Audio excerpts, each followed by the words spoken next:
The shonen genre evolves every few years with continual changes in plot structure, power systems, and premise. Just like any other genre, shonen manages to grow with the industry by adapting to the taste of newer audiences with every prominent series, which in turn influences the genre for future generations. And one of the reasons that I think it's one of the most popular anime genres is mainly because of its inherent tropes and how audiences look forward to new interpretations of those tropes with every new hit series that pops off. I'm sure you know them. Fights are the means to the end of every conflict resolution, and the power of friendship, blah blah blah. And just to note that just because a show follows these tropes doesn't make it good or bad. Rather, it's the execution of the story and the development of the characters around those tropes that makes the series worthwhile or not. However, I think rarely does a shonen become a hit without starting off with a strong lead that propels us into the story. The character who we're supposed to relate with right off the bat, someone whose perspective is the lens in which we unravel the story. And this being shonen, 99% of the time, that protagonist is a teenage boy.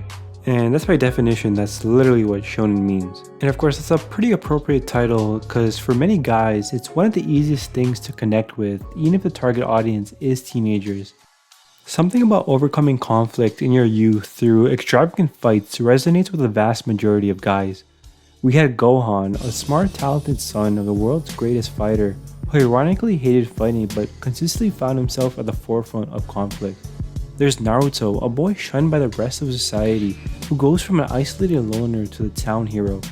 Even in 2021, there are revamps to the shonen protagonist formula with characters like Itadori, who is honestly a pretty solid depiction of a high school kid who just acts like a regular teenager. And there's one of my favorite newer ones in Tanjiro, who uses his kindness to see past the sins of his opponents, something that's pretty refreshing in the shonen genre. However, there is one character, even 30 years after the start of the manga, that stands at the very top of all the shonen protagonists, in my eyes at least, and that is Yusuke Urameshi. In my opinion, I don't think it's a debate, honestly. Even Hunter x Hunter, one of the best shonen anime ever, as God as the protagonist, I don't think he really comes close to Yusuke, even though it's made by the same author. In terms of shonen tropes, Yu Yu Hakusho as an anime is by no means a deconstruction like its successor, but I think through Yusuke, the execution of the shonen formula is some of the greatest I've ever seen.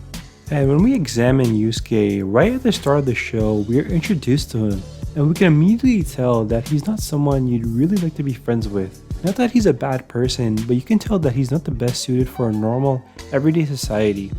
He skips class, has a very obvious anti-authority nature, and actively engages in fights with local thugs. By every definition, he is a delinquent. It's not even up for debate. And it's very clear early on why this is the case though. And we see that life at home isn't the most stable. And just to kind of backtrack, Yusuke dies in the first episode, which already in itself is pretty unique.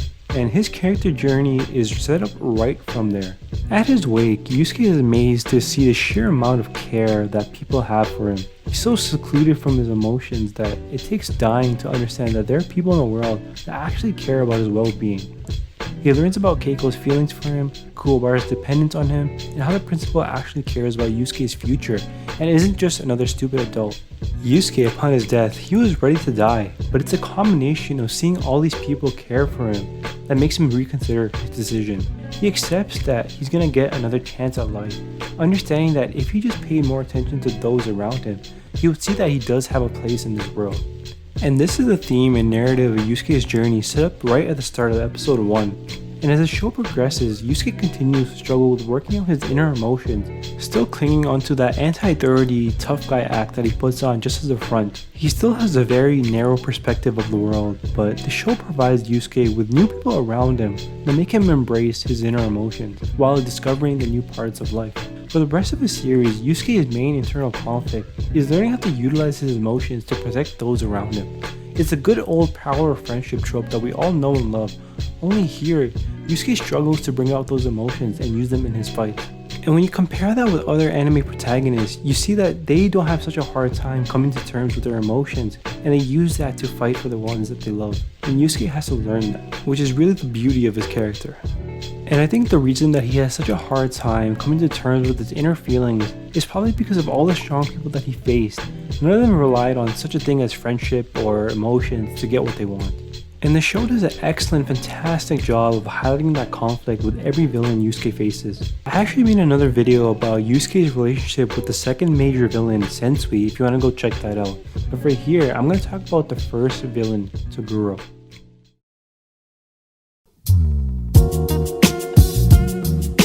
Toguro is the first major villain in Yu Yu Hakusho, and he's a symbol of absolute strength. Nothing and no one can stop him, and he can do whatever he wants just based on his sheer power alone.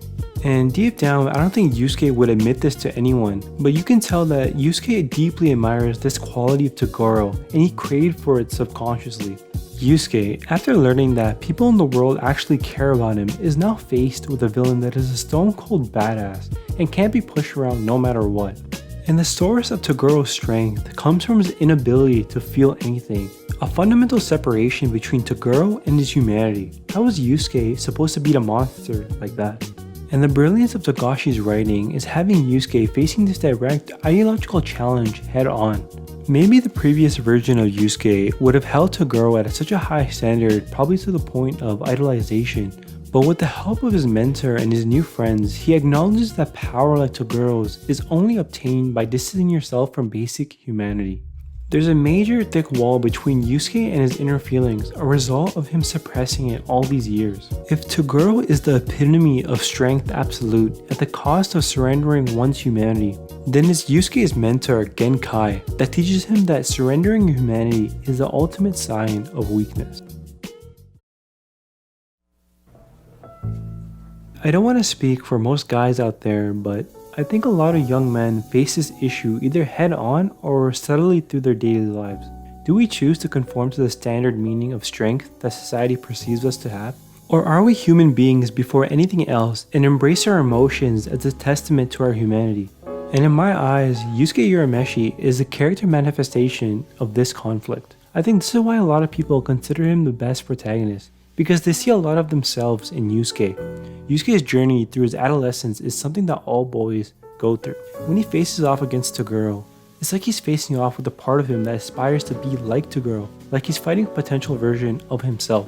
And whenever I see this fight, and whenever I see this conflict between Toguro and Yusuke, it brings a tear to my eye because I know that in some way or another, I've gone through the same thing as Yusuke has. Obviously not in some flashy anime style tournament, but in terms of the internal struggle. Yusuke Urameshi will always truly be my favorite protagonist, and his embodiment of male adolescence and how we take in the world around us is all too real. That's it guys, thank you for watching. If you made it this far, please don't forget to like and subscribe. Comment if you'd like to see any other type of videos you want me to make. And that's it. I've been wanting to make this video for a while, but you know, times are tough right now, and it's hard to pump